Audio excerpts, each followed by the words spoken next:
Hello, my name is Libbi Gorr. I'm a legacy media icon, a podcaster, a broadcaster and writer, and a semi-professional soccer mum. Hi, I'm Lucy Zelic, journalist, Daily Telegraph, columnist and radio host. And in addition to that, I'm also a leftist repellent. Hi, I'm television journalist Anjali Rao. You may also remember me for being the one real housewife of Melbourne with a brain. Hi, I'm senior journalist and part-time wedding celebrant Joe Hilderbrand. Hi, I am Reggie, known as Reggie Bird, two-time Big Brother winner of Australia, and I'm very good at cooking fish and chips. That is certainly true, Reggie, and we love having you here. Hello, I'm television and radio presenter Rob McKnight. Welcome to Beauty and the Beasts. And today we're diving right into it with a very cutting topic. Joe, what does Gloria want help with? I'm glad you asked, Rob. Yes, Glorious Gloria from Glenhaven writes in to say, I'm having a fight with my partner over whether to circumcise our soon-to-be-born little boy. Well, that's your first mistake, Gloria. Wait for him to be born, whatever you... I hope the look at a circumcised penis, that is until it gets excited. However, I hate the idea of putting my baby through unnecessary pain. I know this is done for religious and cultural reasons in some cases, and I'm also getting a lot of pressure to circumcise from the midwife because the trend seems to be against it. Beasties, if you were cut, do you feel scarred for life? Has it affected your sex life? Booties, does an ugly, limp sausage turn you off? Glorious Gloria from Glenhaven. Well, Gloria... Jesus. There's a lot to unpack here. Firstly, I'm for BS on the fact that that you hate the look of an uncircumcised penis. That is until it gets excited. Women don't like the look of penises in no matter what state they're in. There's just nothing. No one has ever said. Well, you can't speak for Gloria. She obviously does, Joe. I disagree. So I think there is something deeper and darker at work here, Rob. I've never ever in my life met a woman who thought, gee whiz, I'm not sure about this guy. Maybe I'll just have a quick look at his schlong to see if it's really my type. The truth is, these are things that are best done in the dark. Well, if I wouldn't have thought so, well, you wouldn't even know whether he's circumcised or not. And who's going around looking at flaccid penises anyway? And why did I... Don't stop! Joe is very honest. Thinking. Lining up, waiting to have a go at her. Like, come on. What do you mean, Joe? Lucy, are you for the cut? I don't kiss and tell. My Christian faith prevents me from going down this track. I'll tell you that now. But what I will say is I think, Joe, that there are, in fact, women who place a lot of emphasis on whether a man is uncut or cut and the, I guess, appearance of said tackle, if I could call it that. I've known women and I've got friends who have had, very, very heated conversations from back in our youth, from the day after, post-coital, in fact, and talking about whether the man was cut or not and the state of his And midwife. what does it prefer? Well, generally the consensus is that a lot of these women that I have spoken to prefer uncut men. So, and I do in fact also know women who have also spoken about whether or not they would circumcise their young children in today's day and age. I'm a bit concerned about this trend from midwives encouraging that. I don't know that I've got small kids. That was never brought up to me, and I have a son that was never raised. So that seems to be pretty interesting. I mean, oftentimes we've heard that it's been down to religious choices. People of Jewish faith also tend to circumcise their children, but I am seeing that more and more are considering having the conversations. But for mine, it does the job and I'm happy and satisfied, whether that's cut or uncut. Well, Reggie, do you care if the little fella's wearing a helmet? Not really. Well, yes and no. I've been with both. I have been with people who are, got a bit of a... Well, they end up getting dick cheese when it's not, clean. So, God, if they clean themselves, Reggie. no. And it's like, yeah, so I do prefer the cleaner kind of look, especially if it's going in your mouth, you know.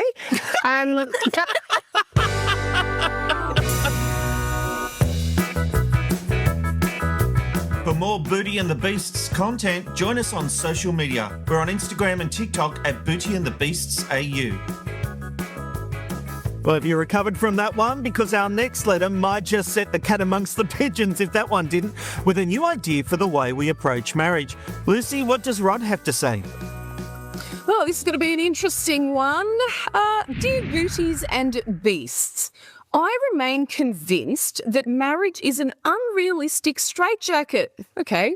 Pledging commitment to someone for the rest of your life may be an honourable, romantic idea, but I believe it is fanciful and an old-fashioned concept. How does anyone know what their desires or needs are likely to be in 10 or 20 years' time? Can any of us look someone in the eye and say, I commit to you for the rest of my life? Yes, they do it almost every day. So, Booties and Beasts, do we give our partner the boot after 10 years? After 10 years, or settle for a beastly life? Rod, the realist from Turramurra, that's the spirit, Rod. Isn't it symptomatic of where we're at in society right now? It's like, it all gets too hard, let's get a divorce. Oh, my kid's acting a little bit energetic, let's give it an ADHD diagnosis. Oh no, someone's going through a rough patch in life, let's medicate them and call them mentally ill. I mean, it just seems like there has to be a quick fix for everything in life, right? So marriage is not supposed to be roses and a walk in the park all day, every day. We go through seasons, we go through periods where, and I myself can attest to this, whether I want to absolutely strangle my husband. And I just imagine living alone in a cave and not having to ever look at his face. But then guess what? That moment passes and I rekindle the love that I had for him. I remember our vows and I remember that we are in this together forever. Come hell or high water. That's what we say in our particular vows, is that we will be with each other through sickness, in good times and in bad, right? And in health. So I think that this idea that potentially marriage is this old-fashioned concept totally devalues what the commitment between two people are. If it's not for you, then don't get married. But to try and rubbish the concept altogether and just have this attitude that kind of, you know, everything in life is this old-fashioned thing, and when it all gets too hard, we just shove them off. I don't agree with that either. Lucy, is this the point where I tell you I have ADHD?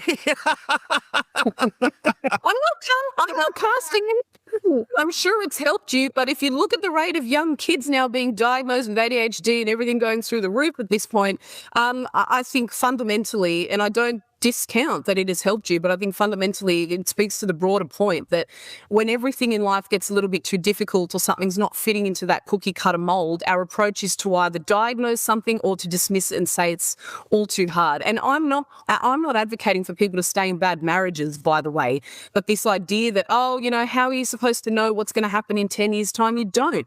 You anticipate that when you come together and choose to have children together, that you will also grow together. And sometimes it doesn't happen at the same rate, and potentially you need to explore divorce. But again, I just think that, you know, sometimes we tap out a little bit too easy in life and we need to respect the sanctity of marriage. I take your point, Joe. You're a good boy with your hand up. What would you like to say? Lucy, I would also like to declare that Rob has ADHD. Can we be honest? When I was finally diagnosed, was there anyone who was surprised? No.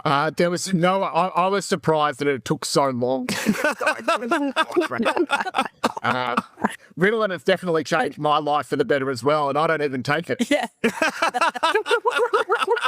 Now, Reggie, what do you think? You've been in a couple of marriages. What do you think of that to you?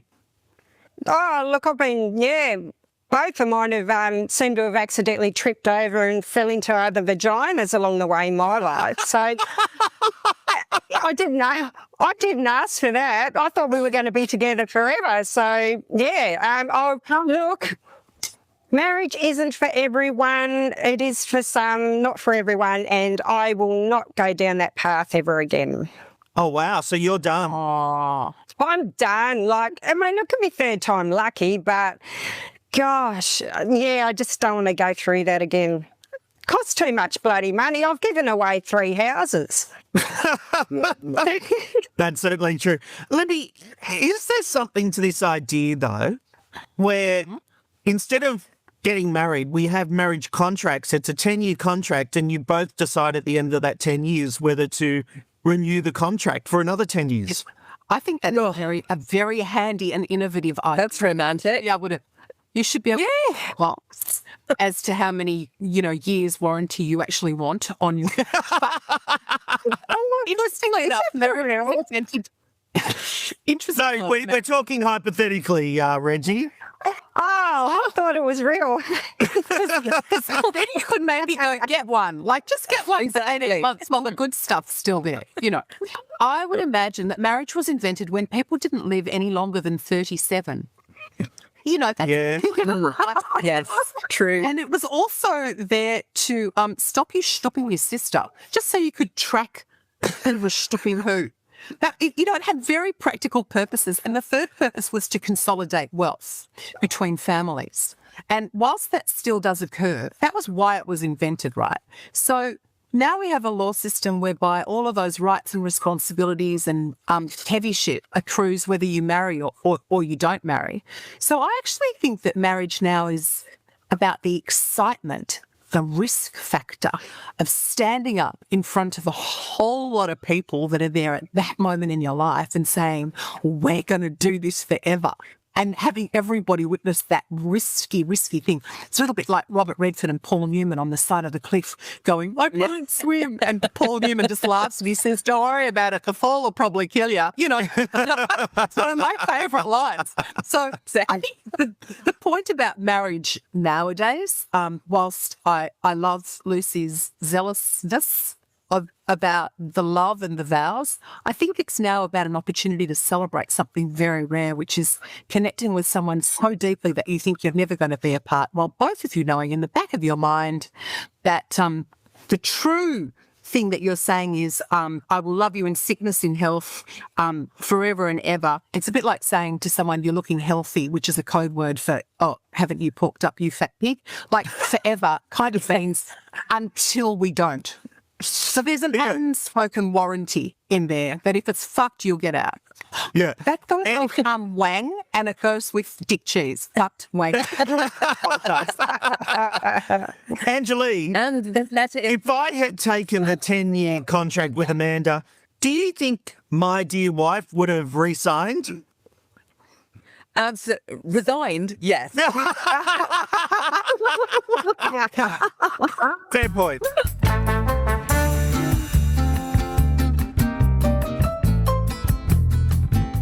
Well, immigration continues to be a divisive issue in Australia, and our next letter writer has had enough. Ange, what does Donald have to say? Oh, quite a lot. So, he says, it's all very well for politicians to ignore the fact that we're letting too many migrants into this country. They aren't competing for housing. Their kids are not facing the prospect of raising their families in a rental apartment. They get VIP treatment if they have to go to hospital and don't pay tolls as they travel in chauffeur-driven luxury to work. Okay. The money we pay them means that they can afford their rocketing energy bills, can claim their expenses if they're away from home, and get taxpayer-subsidised meals at their workplace. They're all a bunch of delusional, selfish bastards. As far as I'm concerned, what say you? Fed up Donald from Toowoomba wrote that. Okay, Donald. Or does he prefer Mr. President? Is this actually happening? Well, I'm not sure if there are many toll roads in Toowoomba. I mean, honestly, what planet is he living on? Migrants are not the ones, living in chauffeur-driven luxury. They're the ones who are driving the cars and delivering the food. I think he's talking about Delving the politicians. hospitals. I couldn't work out if he was talking about migrants or politicians. That's right. Maybe they're all the same. All these migrants coming over here and becoming politicians. That's the problem. Reggie, that's the problem. That's why we're like this. That's why we're in this situation. Reggie, you are the voice of the people. Does any of this ring true to you? Yeah, well, I'm struggling. You know, gosh, I hope that I do not. Like with my lease coming up, my rental property where I rent, it frustrates me every cycle, you know, when that time comes around that I may have to move again. And I must say, the Gold Coast is now just absolutely chock-a-block full, and I just don't know. There's so many homelessness out there in Australia, and it's tough. It's really tough. And even with the bloody power bills, like mine's gone through the roof, and it's only me and Lucas and me are in there, you know, like my last bill was $1,500. Jesus. There is a cost of living, but do you think this is true, what Donald's saying? Because it is a perception out there that immigrants are getting a better deal than regular Aussies.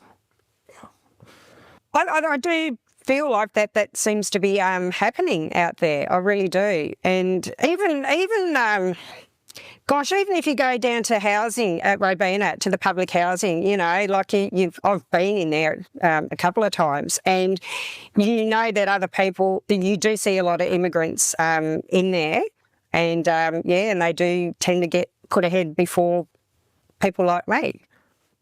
Libbi, what do you reckon? So, like, it's a badly written letter, right? I couldn't work out whether he was having a go at the politicians or whether or not he was worried about the immigrants. And if he's having a go at the politicians, then good, because they need to serve a worthy purpose. But if he's just having a go at immigrants, full stop, I think he needs to take off his tinfoil hat and his Ku Klux Klan and have a little bit of a look in the mirror. Because most people in Australia... Here comes that same rhetoric that the left love to use, and it's why we are in a very dangerous political climate as it stands. Let's just keep calling everyone who has concerns about their own bills, about their own safety in their communities. Let's all just call them, Libby, far-right extremists who... Well, let's just see where Libby wants to go with it. I was just going to talk about the Bureau of Statistics, actually, which perhaps might be a leftist think tank to you, Lucy, but to me it just accumulates data. data. Just think tank. That's the language that I'm concerned about. The language I'm concerned about. Well, let me finish. I'm not going to get distracted and pulled down a rabbit hole because I'm going to make my point, which is that everybody comes from somewhere in this country. Mostly. In fact, 29% of Australians are born overseas, 48% of Australians are from parents who were born overseas. And whilst we might have cost of living issues and we might have real problems in this country, we're not on our pat Malone. The world is going through a huge crisis. So I think it's really dangerous to blame one group or blame one source for a community's lack of coherence. I think that's dangerous. And now I shall stop speaking and you may speak.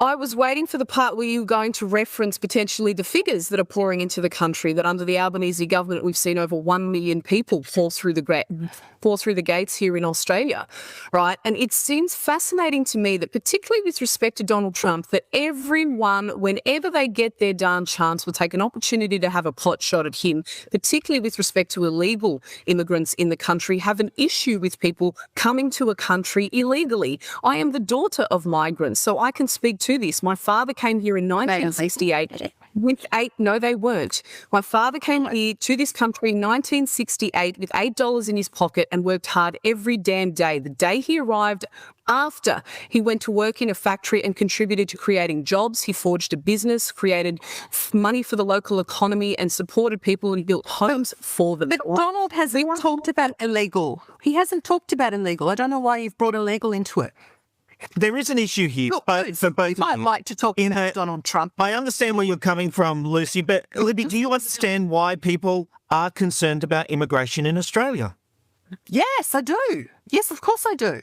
But I don't think you can just encourage blaming one source. I think it's unsophisticated to look at... No one's blaming one singular source, but we are looking at an issue with the volume of people. I don't agree with everything that the person that's written it has said. To argue that whether it's, like you said, it's a poorly written letter, whether they are people that are coming to this country and benefiting from all of these things in terms of welfare, yes, that is a fact. Okay, so after a 12-month period, they are actually actually to apply for government assistance, and they are receiving help from the Australian taxpayer. That first and foremost is an issue when you have 3.7 million households across this country who do not know where their next meal is coming from. You just heard from Reggie. I too am a renter. We've made this particular sacrifice so that I can be home with my family. We are placed into a period of uncertainty where every time your contract comes for renewal, you are thinking, oh my gosh, am I going to be cast out into that very hostile and challenging environment where you've got 80 families who are lining up ahead of you. Our electricity bill came in just recently, just over $1,000. There are people who are going to the grocery stores that are considering buying cheese as a luxury. Businesses are closing down. People aren't choosing to eat out anymore. But is this all because of immigration?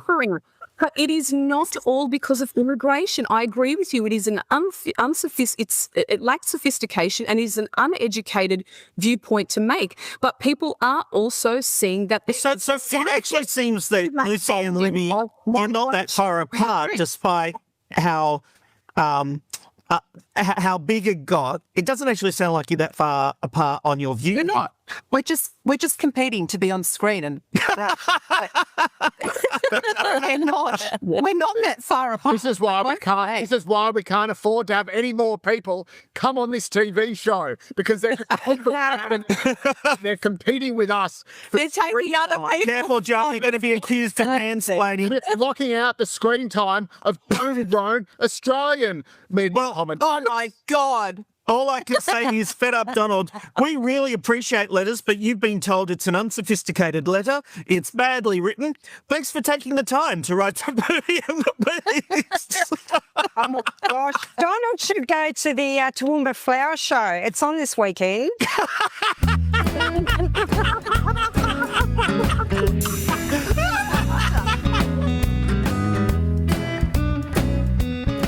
You are watching or listening to Booty and the Beast, and our next letter covers a topic a lot of people can probably relate to. Libby, you've got this one. I do. Okay, it says, I think loneliness is the biggest killer in our society. I know so many people of all ages, singles, those that have lost their partners or been divorced, and some people still in their marriages, Lucy, who are desperately lonely. Not having someone to check in on you. I know you're not lonely. Not having someone to check in on you, to care if you have opened your eyes this morning, to ask if you're okay, is a very sad thing, and it seems to be a scourge on our society. Then we go to, governments want to keep people in their homes for as long as possible, and people are living longer. But if they have no human interaction all day, is this good? Families are being forced apart because people cannot afford to live in cities anymore. How do we tackle this? Well, firstly, immigration. No.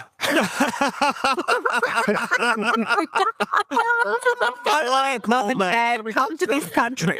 No. So, honestly, I think the answer with this, I do understand this. Haven't done a fact check on everything there, because I actually thought that older people were being encouraged to move out of their homes. I was actually going to pick up on that one too, Libby, because there's now talk of people being taxed if they've got a spare room. So I don't think the government wants people to stay in their houses. They want them out to try and take care of the housing crisis. And put more into the housing crisis. Exactly. That's what I thought. But anyway, I put my creative mind to this, and I thought of the one thing that both frightens me and delights me in the same breath, which is multi-generational living.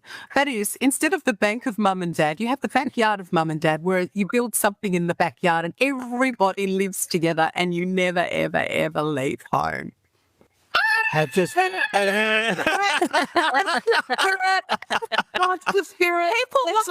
huh? Yeah. Did you want your kids to move out? No, I'm happy for the kids to go and get a job and help me pay the rent. That's what I'm happy about. Yeah, exactly. Yeah, look, there is a lot of lonely people out there. Like, I look at my sister. She's, 46 now. She's never been married. She can't, she'll never have children because she's just met so many dickhead blokes in her life. Yeah, but she knows how to party. Oh, yeah, she does know how to party. But, and then she always says to me, oh, I'm lonely. I just wish I had someone to go to the movies with or go on a, bushwalk with. But we're so very opposite. I couldn't give two shits if I never met anyone ever again and lived by myself. Like, I'm happy in my own company. So, but also in saying that, you can always go to the sex shop and buy a blow-up doll and keep that next to you. I just love it how that's exactly where Reggie's mind goes to. That's how Reggie combats loneliness. Go to the sex shop and buy an inflatable doll. Seriously, here's the thing for you. If you are older and not wanting to move out of home and lonely, go to an aged care facility because the sex lives are apparently through the roof. There are so many STDs in old age homes because they all sleep with each other. And they've got dementia and they can't remember, right? Yeah. And that's the thing. You don't have to go on a second date the following day because they've forgotten who you are. Yeah, look, I'm just waiting for us to have the debate about whether or not old people should be circumcised or not.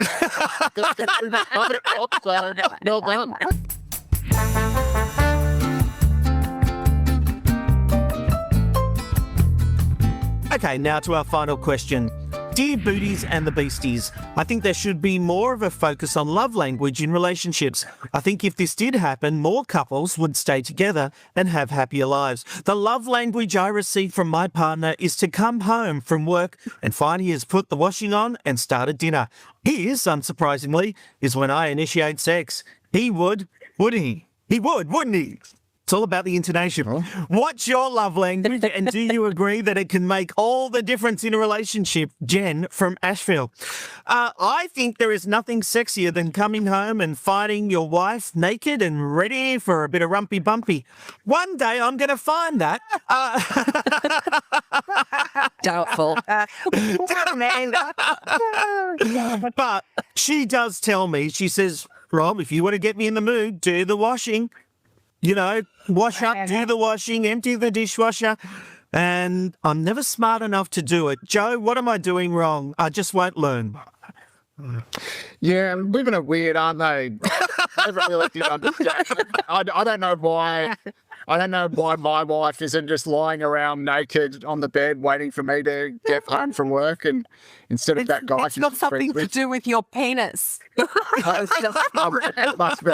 It's the it's the smegma, isn't it? It's the smegma. Oh, Jesus. I'm the one telling That's an end. you guys. I raise the bar to here, and you guys just keep taking it back down. But no, my love language is service, Rob. Yeah, I screw in a dishwasher, and next thing she's screwing the dishwasher. Libby, do you have a love language before we wrap this sucker up? Yes, I love all of you with all of my heart. And people only listening missed what happened there. You need to go and find the episode on YouTube. All right, well, thank you for your lead up. This has been the craziest episode of Booty and the Beast we have done. Prue, this is what happens when you're away. When the cat's away, the mice will play. Libby, Lucy, Ange, Joe and Reggie, thanks for joining us. We'll see you next time on Booty and the Beasts.